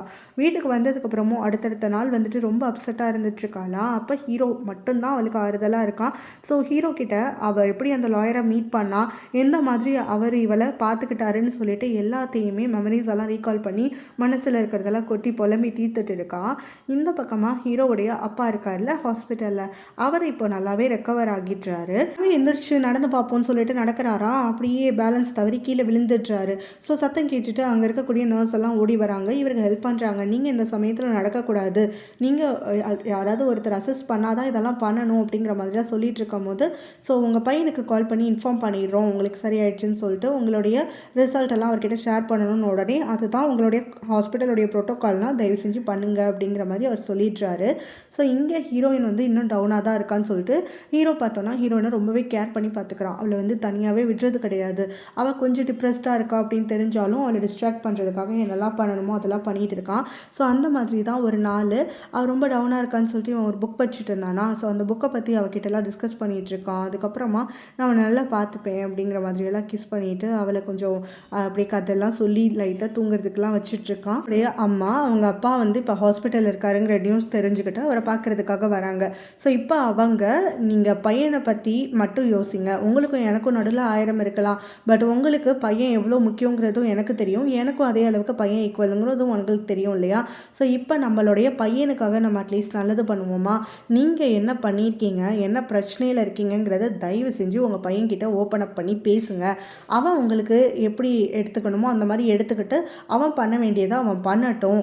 அதனால் அவனுக்கான வழிகளை நீங்கள் ஈஸியாக பண்ணுறதுக்கு பாருங்கள், எந்த விஷயத்தையும் அவன்கிட்ட மறைக்காதீங்க அப்படின்லாம் சொல்லிட்டு இருக்கும் போது, எனக்கு எதுக்காக இப்போ லக்ஷர் கொடுத்துட்ருக்கேன், நான் கொலையாக பண்ணிட்டேன் அப்படிங்கிற மாதிரி அவர் கேட்குறாரு. நீங்கள் என்ன பண்ணீங்கிறது உங்களுக்கு தான் தெரியும், அதைத்தான் நான் வாயை விட்டு சொல்லுங்கன்னு சொல்கிறேன் அப்படிங்கிற மாதிரி அவங்க அம்மா சொல்லிட்டு இருக்காங்க. ஹீரோயினோட ரூம் எல்லாம் அரேஞ்ச் பண்ணிட்டு இருக்காளா. அந்த சமயத்தில் தான் அவள் முன்னாடி வந்துட்டு மயக்க மருந்து கொடுத்து ஹீரோவுடைய அப்பாவுடைய இல்லீகலான ஒரு ஃபோன் வந்து எடுத்திருப்பார்ல, அவர் இல்லீகலான விஷயங்கள்லாம் பண்ணும்போது யூஸ் பண்ணக்கூடிய ஃபோன். ஸோ அதை கண்டுபிடிச்சி எடுத்தால அந்த ஃபோன் இன்னும் ஹீரோயினுடைய வார்ட்ரோப்பில் இருக்கிறத பார்க்குறா. ஸோ அதை பார்த்துட்டு அவள் இன்னும் ஏன் ஹீரோயின் கிட்ட இருக்குது, தனா கிட்ட கொடுக்கலையா அப்படின்னு சொல்லிட்டு அவர் ஷாக் ஆகிட்டு தனக்குள்ளே முணங்கிட்டு இருக்கும் போது ஹீரோட அசிஸ்டன்ட் பக்கத்தில் இருக்கானா. ஸோ அவன் வந்து கொஸ்டின் பண்ணுறான், இது என்ன ஃபோனு, எங்கள் பெரிய பாஸோடைய ஃபோனா, நீ முன்னாடி எடுத்தேன்னு சொன்னியே, ஆனால் அதுதான் தேவையில்லைன்னு தூக்கி போட்டு நீங்கிட்ட சொன்னேன், அப்போ என்கிட்ட போய் சொல்லிட்டியா, இப்போ நீ எதுக்கு இதை வச்சிருக்க அப்படின்னு அவன் வாட்டு கொஸ்டின் அடிக்கிட்டே போகிறானா. இவன் வந்து எனக்கே என்ன நடக்குதுன்னு புரியல அப்படிங்கிற மாதிரி முடிச்சுட்டு இருக்கும் போது, நீ தூக்கி போட்டேன்னு போய் சொல்லிட்டு இப்போ இந்த ஃபோனை வச்சு என்ன பண்ண போகிற, ஹீரோயின் கிட்டேயோ இல்லை தனா கிட்டேயோ கொடுத்து ஏதாவது பிரச்சனையை அதிகமாக்கிடாத அப்படிங்கிற மாதிரி சொல்லிட்டு இருக்கானா. ஸோ இவன் வந்து பதில் எதுவும் சொல்லாமல் இருந்துட்டுருக்கா. ஏற்கனவே எவ்வளோ பெரிய பிரச்சனை போயிருக்கு, எல்லாம் எந்த மாதிரி நிலமையில் இருக்காங்கன்னு உனக்கே தெரியும்ல, ஸோ பிரச்சனையை தயவு செஞ்சு பெருசாக்காத, இந்த ஃபோனை தூக்கி போட்டு அடுத்த வேலையை பாரு அப்படின்னோடனே அவளும் சரி சரி நீ ரொம்ப கத்தாத, நான் இந்த ஃபோனை வந்து யார்கிட்டையும் கொடுக்கல, தூக்கியே போட்டுட்டேன் விடு அப்படின்ற மாதிரி சொல்லிடுறான். என்ன ஹீரோ வந்து ஒரு நாள் ஃபுல்லாக டீஸ் பண்ணிட்டு இருக்கான், அவள் ஏதோ ப்ரெக்னெண்ட்டாக இருக்கா அப்படிங்கிற மாதிரியெல்லாம். ஸோ இதனால் ஹீரோனுக்குமே டவுட் வந்துடுதான். அவர் ப்ரெக்னன்சி டெஸ்ட் எடுத்து பார்க்கலான்னு சொல்லிட்டு கிட் வாங்குறதுக்காக கடைக்கு வரா. கரெக்டாக ஹீரோவும் அந்த சமயத்திலே வந்துடுறான். திரும்ப வந்து இது யாருக்காக வாங்குறேன் என்ன எதுலாம் டீஸ் பண்ணுற போது நம்ம ஹீரோயினும் நான் ஏதோ க்யூரியஸாக இருக்கேன்னு பார்க்குறதுக்கு வந்தேன், வாங்குறதுக்குலாம் வரல அப்படிங்கிற மாதிரியெல்லாம் ஏமாற்றிட்டு போயிடுறான். ஸோ ஹீரோவுமே விடாமல் அவளை கலாய்ச்சிட்டே இருக்கான். குழந்தையோடைய அப்பாவுக்கு தான் தெரியும் நீ கன்சீவாக இருக்கியா இல்லையான்னு சொல்லிட்டு போய் மரியாதையாக டெஸ்ட் எடு அப்படிங்கிற மாதிரிலாம் ஓட்டிகிட்டு இருக்கான். வந்து ஜோவியில் தான் பண்ணிகிட்டு இருக்கான்.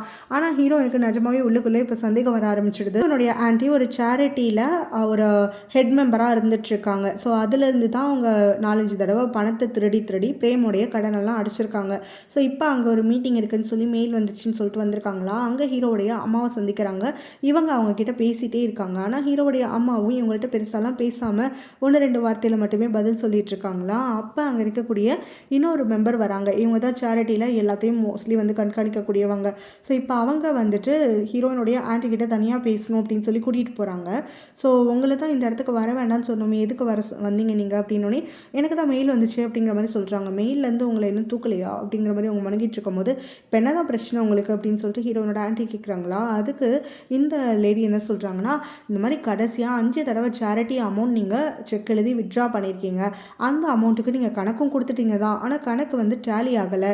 அதுக்காக உங்களை திருடின்னு நாங்கள் சொல்லலை, அந்த கணக்கை வந்துட்டு நாங்கள் திரும்ப செக் பண்ணணும் அப்படின்னு சொல்லிட்டு மேலே இருக்கக்கூடியவங்கள சொல்லியிருக்காங்க. அது வரைக்கும் நீங்கள் இந்த ஈவெண்ட் வந்து அட்டன் பண்ண முடியாது, உங்களுக்கும் இந்த சேரிட்டிக்கும் சம்மந்தம் இல்லை. ஸோ லாஸ்ட் 5 டைம்ஸ் நீங்கள் எதுக்காக செக் எழுதுனீங்கன்றதுக்கான எங்களுக்கு சாக்கை வந்து நல்லா எக்ஸ்பிளைன் பண்ணி பெருசாக வந்து எங்களுக்கு ரெக்கார்டு எழுதி ரிப்போர்ட் கொடுங்க, அதுக்கப்புறம் நடக்கிறதெல்லாம் பார்த்துக்கலான்னொன்னே இவங்க ரொம்ப கோச்சிக்கிட்டு தப்பே பண்ணாத மாதிரி இவங்க மேலே பழி விழுற மாதிரி பயங்கரமாக ஆக்ட் பண்ணிக்கிட்டு வல்னு கத்திட்டு ஹீரோனோட ஆன்ட்டி அங்கேருந்து எழுந்து போயிடுறாங்க. பணம் இல்லை என்ன பண்ணுறதுன்னு சொல்லி யோசிச்சு புலம்பிட்டு இருக்கும் போது தான் அங்கே ஜான் ஷாப்பிங் போயிட்டு ஒரு 20 பேக்கோடு வந்திருக்காள். அதை பார்த்துட்டு அவங்க அம்மா கோவம் வந்துடுது. ஜானை போட்டு திட்டுறாங்க, என்ன நிலமையில இருக்கும், என்ன பண்ணிகிட்ருக்க நீனு அப்படின்னு சொல்லிட்டு. அதுக்கு ஜானும், நான் தான் யூஸ்லெஸ்ன்னு சொல்லிட்டீங்கல்ல, யூஸ்லெஸ்னால் என்ன பண்ணுவாங்க, ஒரு வேலை கூட செய்ய மாட்டாங்க, அவங்க வாட்டுக்கு சுற்றுவாங்க, பணத்தை செலவு பண்ணுவாங்க, ஜாலியாக தூங்குவாங்க, அதை தான் நான் இப்போ பண்ணிகிட்ருக்கேன் அப்படிங்கிற மாதிரியெல்லாம் பதில் கொடுத்துட்ருக்காளா. அவங்களுக்கு என்ன பண்ணுறதுனே தெரியல. ஸோ கோவத்தை அடக்கிட்டு உட்காந்துருக்கும் போது ஜான் வேற, சும்மா என்ன கத்தாதீங்க, நான் எனக்கு மட்டும் ஷாப்பிங் போகலை, உங்களுக்கு கூட சூப்பராக ஒரு பர்ஸ் வாங்கிட்டு வந்திருக்கேன், பார்த்தீங்களா எவ்வளோ அழகாக இருக்குன்னு சொல்லிட்டு ஹீரோயின் அவள் தான் அந்த ஏஞ்சல் ஜெம் டைமண்ட் ஷாப்போடைய ஓனர்னு சொல்லிட்டு அறிமுகமாக போகிறாள்ல, அந்த ஈவெண்ட்டுக்கு உங்களை இன்வைட் பண்ணால, அதுக்கு நீங்கள் இதை எடுத்துகிட்டு போங்க சூப்பராக இருக்கும் அப்படின்லாம் சொல்லிட்டு இருக்காளா. அவங்க அப்படியே பல்ல கடிச்சிட்டு இருக்காங்க நரன்னு. இந்த பக்கம் தனா யோசிச்சு பார்த்துட்ருக்கான்.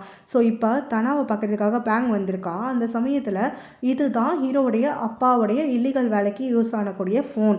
ஸோ இது உங்கள் அப்பாவை என்ன பண்ணியிருக்காருங்கிறது கண்டிப்பாக இதில் தகவல் இருக்கும், நீ இதை எவிடன்ஸாக யூஸ் பண்ணிக்கோ, அந்த எப்படி வேணுமோ இந்த ஃபோனை வந்து நீ யூஸ் பண்ணிக்கிட்டு நல்லபடியாக உங்கள் அப்பாவை கொண்டருக்கு தண்டனை வாங்கி கொடு அப்படிங்கிற மாதிரி கொண்டு வந்து கொடுத்துருக்கா. இதையே ஹீரோயின் கொண்டு வந்து கொடுக்கல அப்படின்னு சொல்லி தனா கேட்கும்போது பேங் வந்து அப்படி பயந்துட்டான், இந்த கேள்வியெல்லாம் என்கிட்ட கேட்காத, ஆனால் அதே மாதிரி இந்த ஃபோனை நான் தான் அவங்ககிட்ட கொடுத்தேன்னு சொல்லி ஹீரோயின் கிட்டே காரணத்தை கொண்டு சொல்லிடாத அப்படின்னு சொல்லிட்டு அங்கேருந்து கிளம்பி போயிடுறாளா.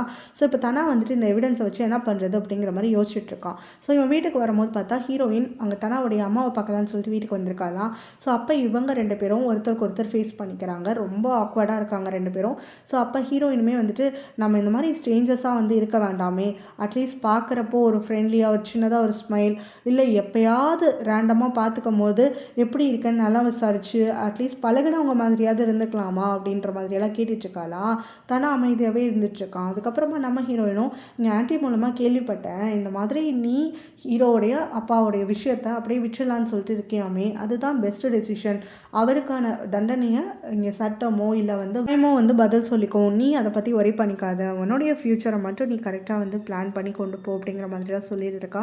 ஸோ தனா வந்துட்டு அமைதியாகவே இருந்துட்டுருக்கானா. அதுக்கப்புறம் ஹீரோயினும் இவன் இப்படி தான் இருக்கான் அப்படிங்கிற மாதிரி புரிஞ்சுக்கிட்டு அங்கேருந்து எழுந்து கிளம்புறான். அப்போ தனாவுடைய அம்மா அங்கே வராங்க.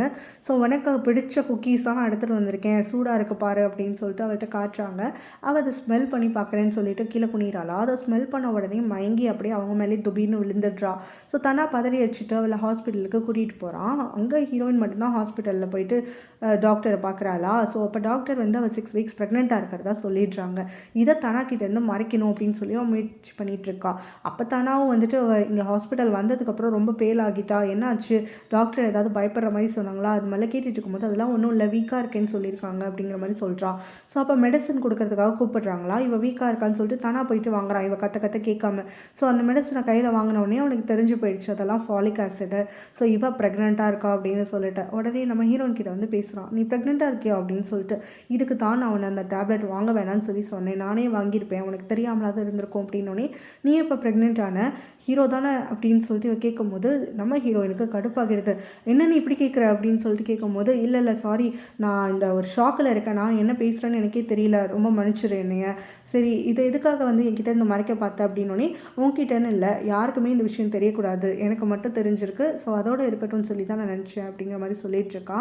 ஸோ அப்போ தான் கரெக்டாக அங்கே ஹீரோடைய அந்த அந்த டாக்டர் இருக்கால, அவள் வெளியில் வராள் ரவுண்ட்ஸ் போயிட்டு. அப்போ தனாவும் நம்ம ஹீரோயினும் அங்கே இருக்கிறத தூரத்துலேருந்து பார்க்குறா. ஒரு நர்ஸ் கூப்பிட்டோன்னே அந்த டாக்டர் வந்து இவங்களை பார்த்துக்கிட்டே அங்கேருந்து கிளம்பிடுறா. இப்போ தானா ஹீரோயினை கூட்டிகிட்டு வந்து அவளுடைய வீட்டில் ட்ராப் பண்ணுறானா. அப்போ தான் கேட்குறா, எதுக்காக ஹீரோக்கு உன்னுடைய ப்ரெக்னன்சி பற்றி தெரியக்கூடாதுன்னு சொல்கிறேன் அப்படின்னு சொல்லிட்டு. அதுக்கு ஹீரோயினும், ஏன்னா நான் அவனோட பிரேக்கப் பண்ணிக்க போகிறேன், நான் உன்னை விட்டு விலகிட போகிறேன் அப்படின்னு சொல்கிறா. என்ன வளரிட்டுருக்க அப்படின்னு சொல்லிட்டு தனா ஷாக் ஆகிட்டு கேட்க, இது முன்னாடியே போட்ட பிளான் தான். என்னுடைய வேலையெல்லாம் முடிஞ்சதுக்கப்புறமா அவனை விட்டு பிரியறதாக தான் இருந்துச்சு. ஆனால் அதை விட இப்போ இன்னொரு கன்சர்ன் எனக்கு வந்து ரொம்ப அஃபெக்ட் பண்ணிகிட்ருக்கு. ஸோ என்னை சுற்றி இருக்கவங்க எல்லாருமே ஏதோ ஒரு விஷயத்துக்காக என்னால் ஹர்ட் ஆகிட்டுருக்காங்க. அது என்னால் பார்த்துட்ருக்க முடியாது. நீயா இருக்கட்டும் இல்லை அவனாக இருக்கட்டும், அவன் ஏற்கனவே 3 முறை என்னோட உயிரை காப்பாற்றிருக்கான்.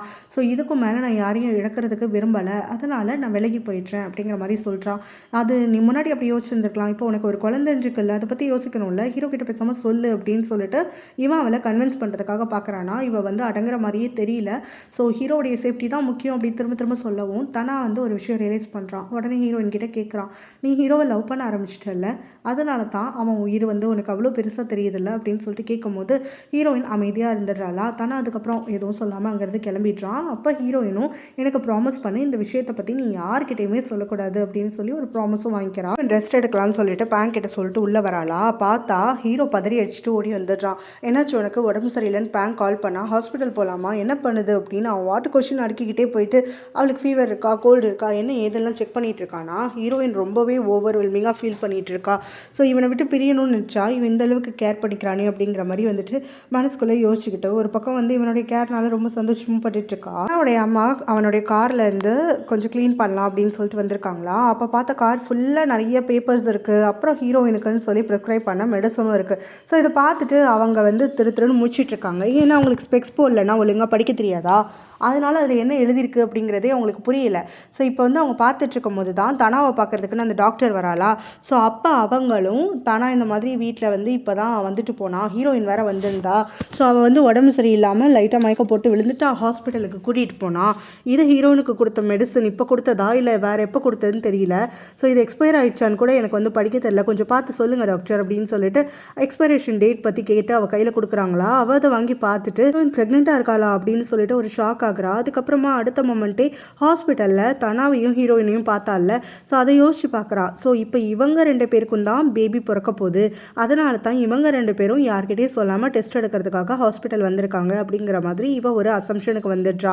ஸோ இதுக்கப்புறம் தனா வந்து மீட் பண்ணுறானா. அப்போ இவகிட்ட ப்ரெக்னன்சி பற்றியெல்லாம் கொஞ்சம் கேள்வி கேட்டுட்ருக்கான். இவளுக்கு ரொம்ப இரிட்டேட் ஆகிடுது. இவளுக்கு தனா மேலே ஃபீலிங்ஸ் வர ஆரம்பிச்சிச்சா. அதனால இப்போ ஹீரோயினை பற்றி தான் கொஸ்டின் பண்ணுறான். தனாக்கும் ஹீரோயினுக்கும் நடுவில் ஸோ ஒரு ரிலேஷன்ஷிப் இருக்குது, அவங்க வந்து குழந்தையும் பெற்றுக்க போகிறாங்கன்னு சொல்லிட்டு ஒரு ஃப்ரஸ்ட்ரேஷனில் இருந்துட்டுருக்கா. ஸோ இப்போ வந்து இவனுக்கு ஆன்சர் சொல்லாமல் எதுக்காக அப்படி நோண்டி ப்ரெக்னன்சி பற்றி கேட்டுட்ருக்க அப்படின்னோடனே, இல்லை நான் சும்மா நாலேஜை வளர்த்துக்கலான்னு சொல்லி தான் கேட்டேன், மற்றபடி எதுவும் இல்லை அப்படிங்கிற மாதிரி சமாளிக்கிறானா. அந்த டாக்டருக்கு இன்னும் கொஞ்சம் கோவம் வந்துடுது, இப்போ கூட உண்மையை மறைக்கிறானே அப்படின்னு சொல்லிட்டு.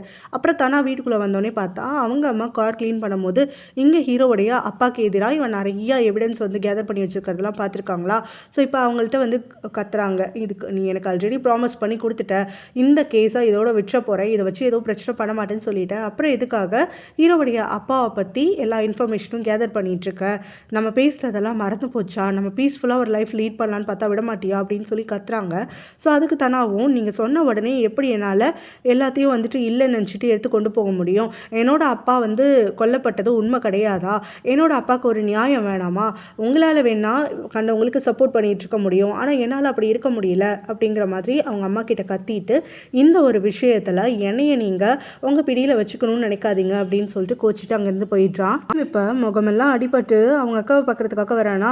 ஸோ அவங்க என்னாச்சு ஏதாச்சுன்னு சொல்லிட்டு பதட்டப்பட்டு இருக்காங்க. அவன் அதெல்லாம் வந்துட்டு கேட்காத, எப்படியோ அடிபட்டுருச்சு, இப்போ எனக்கு கொஞ்சம் பணம் வேணும், எனக்கு பணம் கொடு அப்படின்னு சொல்லி கேட்குறான். அவங்க என்கிட்ட எது பணம், இல்லாதவங்களோட பழகி நீ எப்போ பாரு பணம் வரி படிச்சு பண்ணுறியே அழிஞ்சிட்டு இருக்க, பேசாமல் இது எல்லாத்தையும் விட்டுடு, ஹீரோயின் கிட்ட நான் பேசுகிறேன், நீ இந்த வீட்டில் தங்கிக்கோ அப்படின்னு சொல்லிட்டு சொல்கிறாங்க.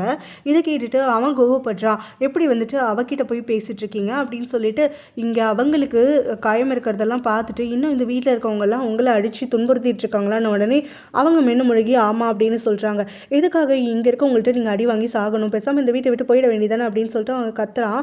அதுக்கு அவங்களும், இல்லை ஹீரோயினுடைய அப்பாக்கும் அம்மாக்கும் நான் வாக்கு கொடுத்துருக்கேன், இந்த வீட்டில் தான் நான் அவங்களுக்காகன்னு சொல்லி லாயலாக இருப்பேன், தப்பு பண்ணது நீ தான், இந்த வீட்டில் நான் உன்னை கூட்டிகிட்டு வந்தப்போ நல்லவனாக தான் இருந்த, எப்போ ஜான் கூடயும் அவங்க அம்மா கூடயும் நீ சேர்ந்தியோ அப்போ தான் வந்துட்டு உன்னோட லைஃப்பில் எல்லாமே பேடாக நடக்கிறதுக்காக ஆரம்பிச்சு ஆரம்பிச்சது.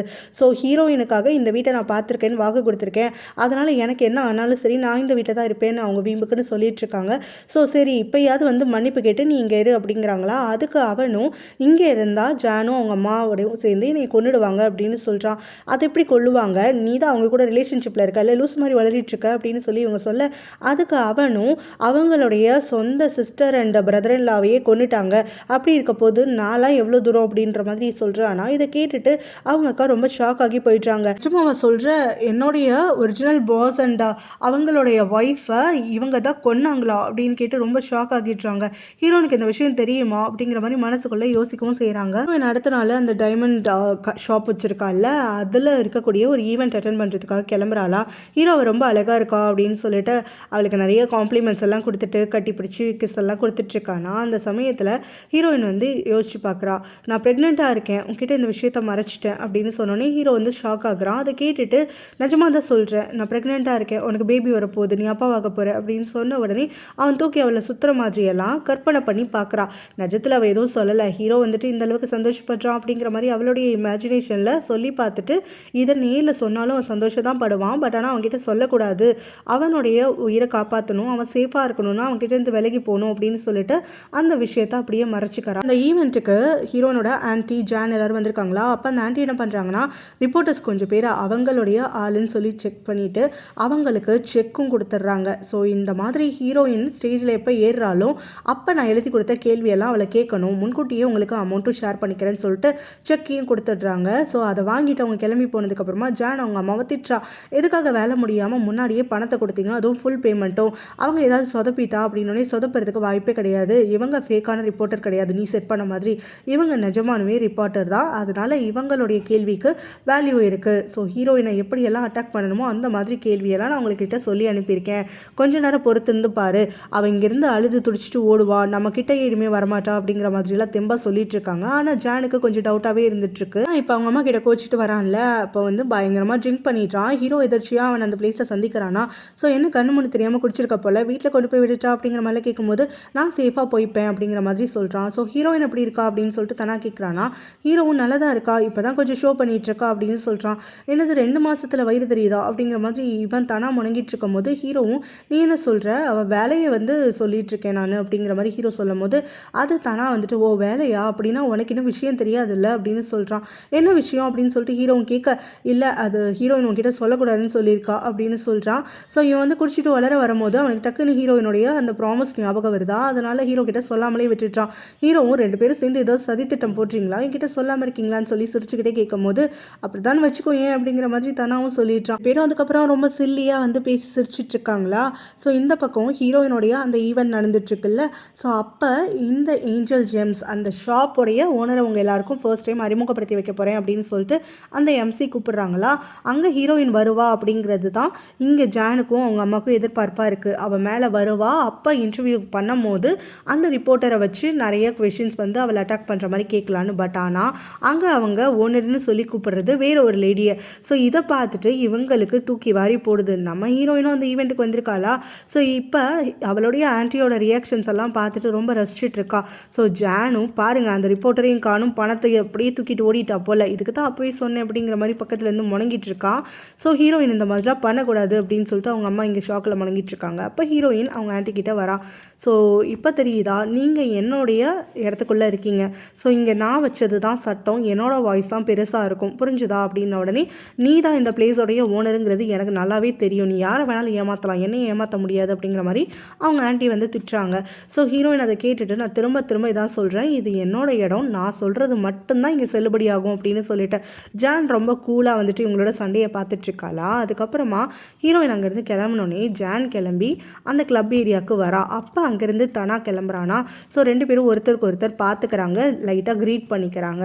ஸோ தனா அங்கேருந்து கிளம்புனதுக்கப்புறமா அங்கே இருக்கக்கூடிய ஒரு சர்வர் ஒருத்தவங்க ஜானை பார்த்து அந்த சார் வந்து உங்கள் ஃப்ரெண்டா, இந்த டாக்குமெண்ட்ஸ் எல்லாம் விட்டுட்டு போயிட்டாரு அப்படின்னு சொல்லிட்டு அவள் கையில் ஒரு டாக்குமெண்ட்டை கொடுக்குறாங்க. அவளும் சரி கொடுங்க நான் வாங்கி வச்சுக்கிறேன், நான் கொண்டு போய் கொடுத்துட்றேன் அப்படின்னு சொல்லி வாங்கிக்கிறா. வீட்டுக்கு வந்துட்டு தனா நல்லா ட்ரிங்க் பண்ணியிருக்கான் அப்படிங்கிற விஷயத்த சொல்கிறானா. இதை கேட்டோடனே ஹீரோயினுக்கு கடுப்பாயிடுது. தனாவை எதுக்கு அவ்வளோ ட்ரிங்க் பண்ண விட்ட, அட்லீஸ்ட் அவனை ட்ரைவ் பண்ணி வீட்லேயாவது கொண்டு போய் விட்டுருக்கலாம்ல அப்படிங்கிற மாதிரிலாம் சொல்லும் போது ஹீரோக்கு ரொம்ப ஜெலஸாக ஃபீல் பண்ணிடுறான். இப்போ கூட தனாவோட சேஃப்டி தான் உனக்கு முக்கியமாக போயிடுச்சு இல்லை, நான் இவ்வளோ தூரம் சொல்லிட்டு இருக்கேன், என்னைய பற்றி ஒரு வார்த்தை கூட கேட்காம அவனை பற்றி மட்டுமே விசாரிச்சுட்டு இருக்க அப்படின்னோடனே அவன் குடிச்சிட்டு ட்ரைவ் பண்ணுறாங்கிறதுனால கேட்டது தப்பா அப்படிங்கிற மாதிரி நம்ம ஹீரோனு கேட்டுட்டு இருக்கும்போது தப்பெல்லாம் கிடையாது, நான் சும்மா கிண்டல் தான் பண்ணிட்டு இருந்தேன், நாங்கள் 2 பேரும் நல்லா தான் பேசிகிட்டு இருந்தோம், அவன் எவ்வளோ குடிச்சிருந்தாலும் வந்து தெம்பாக தான் இருந்தான், நீ ஒன்றும் கவலைப்படாது அப்படிங்கிற மாதிரியெல்லாம் ஹீரோயின் கிட்ட சொல்லிட்டு இருக்கான். ஹீரோவும் ஹீரோயின் கிட்ட ஒரு டெசர்ட் எடுத்து வந்து கொடுக்குறான். அம்மா வந்து உனக்காக ப்ரிப்பேர் பண்ணி கொடுத்தாங்க அப்படின்னு சொல்லிட்டு அதை சாப்பிட்டுட்டு இருக்கும் போதே இப்போ ஹீரோ வந்து சொல்லிட்டு இருக்கான், நீ எதுக்கு இந்த வீட்லேயே இருக்கணும்னு அடம் பண்ணிட்டு இருக்க, பேசாமல் நம்ம அந்த பெரிய வீட்டுக்கு போகலாம்ல அப்படின்னோடனே நீ தானே அந்த வீட்டுக்கு நான் ஒர்த்து கிடையாது, இந்த வீட்டில் தான் இருக்கணும்னு சொன்னேன், அதனால தான் இங்கே இருக்கேன் அப்படிங்கிற மாதிரி நம்ம ஹீரோன்னு சொல்கிறான். அதெல்லாம் எப்பயோ ஒரு காலத்தில் சொன்னது, இப்போ நான் தான் கூப்பிட்டுருக்கேன்ல. அது மட்டும் இல்லாமல் நான் இந்த வீட்டில் இருக்கும் போது எனக்கு அங்கே அம்மா தனியாக இருக்காங்களேன்னு கவலையாக இருக்குது, இல்லை அந்த வீட்டுக்கு நான் போயிட்டேன்னா இங்கே நீ தனியாக இருக்கேன்னு கவலையாக இருக்குது, ஸோ எல்லாரும் ஒரே வீட்டில் இருந்தால் நல்லாயிருக்கும்ல அப்படிங்கிற மாதிரிலாம் சொல்லிட்டு இருக்கும் போது ஹீரோயினும் இல்லை என்னோட ப்ரெசன்ஸில் பழகிடக்கூடாது யாரும், நான் தனியாக வந்துட்டு இருந்தால் தான் சீக்கிரமாக பிரேக்கப் பண்ணிட்டு போகும்போது ஈஸியாக இருக்கும் அப்படிங்கிற மாதிரி யோசிச்சுட்டு இருக்கா. அவருடைய அப்பா கொஞ்ச நாள் ரெக்கவர் ஆகி ஆஃபீஸ்க்கு வர ஆரம்பிச்சிடுறாரு. ஆனால் அவர் வந்து ஒரு காலில் மட்டும் ஊனி நடக்கிற மாதிரி ஒரு ஸ்டேஜில் இருக்காரா. ஸோ அதுக்கப்புறம் அந்த ஆஃபீஸில் ஹீரோ கிட்ட பேசிட்டு அங்கே வரும்போது தரையில் எதுவும் கொட்டி கிடக்கு, அதை வலிக்கு விட்டு விழுக்க போகிறாரு. அப்போ ஹீரோ வந்து தாங்கி பிடிச்சிடுறான். அங்கே ஒரு கிளீனிங் லேடி இருக்காங்க, அவங்கள உடனே ஹீரோ கூப்பிட்டு சத்தம் போடுறான், இதெல்லாம் ஒழுங்காக க்ளீன் பண்ண மாட்டிங்களா, அட்லீஸ்ட் காஷன் போர்டாவது வைக்க மாட்டிங்களா அப்படின்னு சொல்லிட்டு கேட்கும்போது அதுக்கு அவங்க என்ன சொல்கிறாங்கன்னா, சாரி இங்கே நல்லதாக க்ளீன் பண்ணியிருந்தேன், இந்த இடத்துல கொட்டிச்சு பார்த்தேன், ஆனால் அங்கே வந்து போர்டு எதுவும் இல்லை, அதனால தான் அந்த இடத்த அப்படியே விட்டுட்டேன், நான் இங்கே தானே இருக்கேன் பார்த்துக்கலான்னு நினச்சேன், அதுக்குள்ளே இப்படி ஆயிடுச்சு அப்படின்னு சொல்லிட்டு சொல்கிறாங்க. இதை கேட்டுட்டு ஹீரோவும் அவங்க அப்பாவுமே ரொம்ப கோவப்படுறாங்க. அடுத்த தடவை இந்த மாதிரிலாம் பண்ணாதீங்க, போர்டு இருந்தால் வைங்க, அப்படி இல்லைனா உடனே க்ளீன் பண்ணுங்க அப்படின்னு சொல்லிட்டு சத்தம் போடுறானா. அவங்களும் சரி நான் இனிமேல் வந்துட்டு கரெக்டாக இருக்கேன் வேலையில் அப்படிங்கிற மாதிரி சொல்லிடுறாங்க. ஹீரோடைய அப்பா தனியாக இருந்துட்டு இருக்காரா, யார்கிட்டயோ ஆள்கிட்ட ஃபோன் பேசிட்டு தனாவை போட்டு தள்ளுறதுக்காக பார்த்துட்டு இருக்காரு. ஸோ அந்த சமயத்தில் ஹீரோடைய அசிஸ்டன்ட் ஓடி வரான். ஸோ இங்கே இருக்கக்கூடிய ஒரு எம்ப்ளாயி சூசைட் பண்ணிக்க போகிறேன்னு சொல்லிட்டு பில்டிங்கோடைய டாப்பில் நின்றுட்டு இருக்காங்க. ஸோ அவங்க உங்ககிட்ட பேசணும், உங்களை உடனே மீட் பண்ணணும்னு சொல்லிட்டு இருக்காங்க சார். அதனால் ஹீரோ வந்து அவங்களை கன்வின்ஸ் பண்ணுறதுக்காக பார்த்துட்ருக்கான். நீங்கள் உடனே வாங்கின உடனே சாகரவனுக்கு என்கிட்ட என்ன பேசணும், என்கிட்ட பேசணும்னா இங்கே இறங்கி கேபினுக்கு வர சொல்லு, நான் அவனை தேடி வரணுமா அப்படின்னு சொல்லி இவர் கத்திட்டு இருக்காரா. இல்லை நீங்கள் தயவு செஞ்சு வாங்க, விஷயம் ரொம்ப சீரியஸாக இருக்குன்னு சொல்லி அவரை கூட்டிகிட்டு போகிறான். ஸோ அப்போ தான் அந்த பில்டிங்கோடைய டாப்பில் பார்த்தோன்னா இப்போ அந்த தண்ணியெல்லாம் கொட்டி வச்சுருந்தாங்கல்ல, ஸோ அவங்க தான் இப்போ வந்து சூசைட் பண்ணிக்க போகிறேன்னு சொல்லி மிரட்டிட்டு இருக்காங்க. ஹீரோவும் இப்போ அவங்கள பார்த்த உடனே கேட்குறான், உங்களுக்கு எங்கள் அப்பா கிட்ட என்ன வந்து வெஞ்சன்ஸ் இருக்குது, எங்கள் அப்பாவை கீழே விழணுங்கிறதுக்காக நீங்கள் வேணும்னே கீழே அப்போ வந்துட்டு அந்த இடத்துல அந்த சோப்பு தண்ணியெல்லாம் கொட்டி வச்சுருந்தீங்களா, ஸோ இதெல்லாம் நீங்கள் வேணும்னே பண்ணுறதா, எதனாலும் பேசி தீர்த்துக்கலாம், முதல்ல இங்கே வாங்க அப்படின்னு சொல்லும் போது தான் அங்கே ஹீரோவுடைய அப்பா வராரா. ஸோ எனக்கும் தான் தெரிஞ்சுக்கணும் என்ன விஷயம், எதுக்காக என்கிட்ட பேசணும் அப்படின்னு சொல்லிட்டு கேட்கும்போது நீங்கள் முதல்ல இங்கே வாங்க, அதுக்கப்புறம் தான் சொல்லுவேன் அப்படின்னு சொல்கிறாங்களா. அப்போ ஹீரோ வந்து அவங்க அப்பா விட மாட்டேன்னு சொல்லி பிடிச்சிக்கிறான், வெயிட் பண்ணு நான் போயிட்டு என்னன்னு தெரிஞ்சுட்டு வரேன், எனக்கு ரொம்ப க்யூரியஸாக இருக்குது அப்படின்னு சொல்லிட்டு வராரு. ஸோ அப்போ அந்த லேடி கிட்டே கேட்குறாரு, ஏதாவது பேசணுன்னா என்னை அப்ரோச் பண்ணி பேச வேண்டியதானே, எதுக்காக இப்படி ஒரு வழியை வந்து கையாளணும் அப்படின்னு சொல்லிட்டு கேட்குறாரா. அப்போ அவங்களுக்கு கோவம் வந்துடுது. ஸோ நீங்கள் தான் கொடூரமாக என் புருஷனை கொன்னீங்க, என் புருஷனை வந்து கொன்னதுனால என் குழந்தைக்கு ட்ரீட்மெண்ட் கொடுக்க முடியாமல் என் குழந்தையும் இறந்து போயிடுச்சு, ஸோ இப்போ அதுக்கெல்லாம் என்ன பதில் சொல்கிறீங்க அப்படின்னு சொல்லி கேட்டுட்ருக்காங்களா. அதுக்கு இவர் வந்துட்டு அதுக்கப்புறம் தான் யோசிக்கிறாரு. இவரோட ட்ரெஸ்ஸை வச்சு தனாக்கிட்ட ஒருத்தன் காசு வாங்கணும்னு நினச்சான்ல, ஒரு வாலெட்டில் கூட ஃபேமிலி ஃபோட்டோ பார்ப்பார்ல, அவங்க தான் இந்த லேடின்னு சொல்லிட்டு ரியலைஸ் பண்ணுறாரா.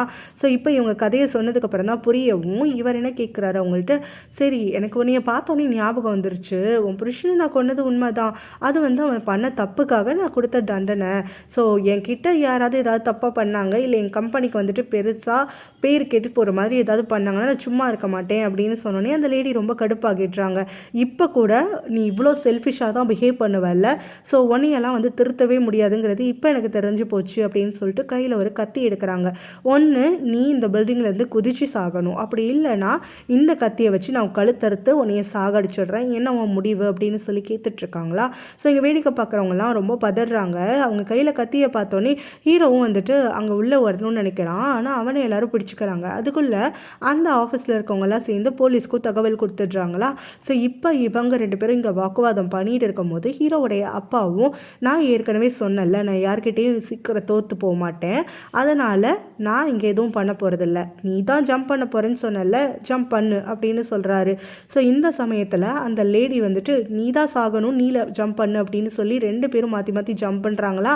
அப்போ ஹீரோவுடைய அப்பா அவங்க கிட்ட இருந்து கத்தியை பிடுங்கிட்டு அவங்கள பிடிச்சி தள்ளுறாரு. அவங்க பில்டிங் மேலேருந்து கீழே விழுந்து இறந்து போயிடுறாங்க. ஸோ அப்போ போலீஸ் வந்து இவரை அரெஸ்ட் பண்ணுறாங்களா. நான் ஒன்றும் அவளை தள்ளி விடலை, அவளை தான் குதிச்சா அப்படின்னு இவர் கத்திட்டே இருந்துட்டு இருக்காரு. இவங்க அங்கேருந்து இழுத்துட்டு போயிடுறாங்க. ஹீரோ எல்லாத்தையும் பார்த்து ரொம்ப ஷாக்கில் வரைஞ்சிட்டு இருக்கான். ஹீரோனோட ஃபேக்ட்ரியில் எம்ப்ளாயீஸ் எல்லாருக்கும் சம்பளம் கொடுக்கலன்னு சொல்லிட்டு அங்கே இருக்கக்கூடிய ஹீரோனோட ஆன்ட்டி கிட்ட சண்டை போட்டுட்டு இருக்காங்க, வேலை செய்ய மாட்டோம் சம்பளத்தை கொடுங்கன்னு சொல்லிட்டு. ஸோ அப்போ வந்து அவங்க என்னென்னவோ சப்பை கட்டிட்டு இருக்கிறதுக்கு யாரும் நம்புற மாதிரி இல்லை. அப்போ அங்கே வரக்கூடிய ஹீரோயினும் இப்போ என்ன இந்த மாதிரி சம்பள பிரச்சனை தானே, நான் எல்லாத்தையும் பார்த்துக்கிறேன் அப்படின்னு சொல்லி அவங்க ஆன்ட்டி கற்று கேட்காம, ஸோ எவ்வளோ வந்து பாக்கி இருக்குங்கிறது எல்லாமே நான் செக் பண்ணிட்டு தான் வந்திருக்கேன், உங்கள் எல்லாருக்கும் உங்கள் சம்பளம் கண்டிப்பாக கிடைக்கும், உங்கள் ஃபேமிலியில் யாரையுமே தவிக்க விட மாட்டோம், இது எல்லாமே அப்பா இருக்கும் போது நீங்கள் இருந்த எம்ப்ளாயீஸ் தான். ஸோ இந்த மாதிரி அப்பா உங்களை கஷ்டப்படுத்த மாட்டாருன்னு எனக்கு தெரியும், நானும் அது மாதிரி உங்களை கஷ்டப்படுத்தி பார்க்க மாட்டேன் அப்படின்னு சொல்லிட்டு எல்லாருக்கும் சம்பளம் வர மாதிரி ஏற்பாடு பண்ணி எல்லாரையும் வந்துட்டு கையோடு அனுப்பி விட்டுட்டா காசோட.